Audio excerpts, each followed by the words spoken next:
ಇಲ್ಲಿ ತನಕ ಎಲ್ಲರೂ ತುಂಬಾ ಯುಗಾದಿಗಳನ್ನ ಆಚರಣೆ ಮಾಡಿರ್ತೇವೆ. ಆದರೆ ಪ್ರಪ್ರಥಮ ಬಾರಿಗೆ ನಿಮ್ಮೆಲ್ಲರಿಗೂ ವಿಶ್ವ ನಿಯಮದ ಪ್ರಕಾರ, ಯೂನಿವರ್ಸ್‌ನ ಪ್ರಕಾರ, ಬ್ರಹ್ಮದೇವನ ಪ್ರಕಾರ ಹೇಗೆ ನಾವು ಯುಗಾದಿಯನ್ನ ಆಚರಣೆ ಮಾಡಬೇಕು ಅಂತಂತೇಳಿ ವಿಶೇಷವಾದ ವಿಡಿಯೋ ಮೂಲಕ ನಿಮಗೆ ನಾನು ತಿಳಿಸಿಕೊಡ್ತೇನೆ. ಸೊ ಮುಂಬರುವ ದಿನಗಳಲ್ಲಿ ಆ ವಿಡಿಯೋ ಪ್ರಸಾರವಾಗುತ್ತೆ. ಎಲ್ಲರೂ ನೋಡಿ, ಎಲ್ಲರೂ ನಾನು ಹೇಳಿದ ಹಾಗೆ ಅಂತಂದ್ರೆ ಯೂನಿವರ್ಸ್ ಹೇಳಿದ ಹಾಗೆ ಮಾಡಿದ್ರೆ ಖಂಡಿತವಾಗಿಯೂ ಸುಖ, ಶಾಂತಿ, ನೆಮ್ಮದಿ, ಹಣ, ಆಸ್ತಿ, ಐಶ್ವರ್ಯ ಇವೆಲ್ಲವೂ ನಮಗೆ ಕೂಡಿ ಬರುತ್ತೆ. ಎಲ್ಲರೂ ಮಾಡಬೇಕು. ಹೇಗೇಗೋ ಮಾಡಿದ್ರೆ ಇಲ್ಲಿ ತನಕ ಏನ್ ಬಂತೋ ಅದು ಬಂದಿರುತ್ತೆ. ಇನ್ನು ಮುಂದೆ ನಮಗೆ ಏನ್ ಬೇಕೋ, ಹೇಗ್ ಬೇಕೋ ಹಾಗೆ ಪಡ್ಕೊಳ್ಬೇಕು ಅಂತಂದ್ರೆ ನಾನು ಹೇಗೆ ಹೇಳ್ತೇನೋ ಹಾಗೆ ಮಾಡಿ. ಇದು ಸನಾತನ ಧರ್ಮದ್ದಾಗಿರುತ್ತೆ, ಇದು ವಿಶ್ವದ್ದಾಗಿರುತ್ತೆ.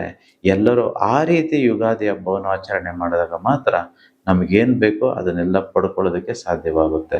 Thank you universe. ಅಹಂ ಬ್ರಹ್ಮಸ್ಮಿ.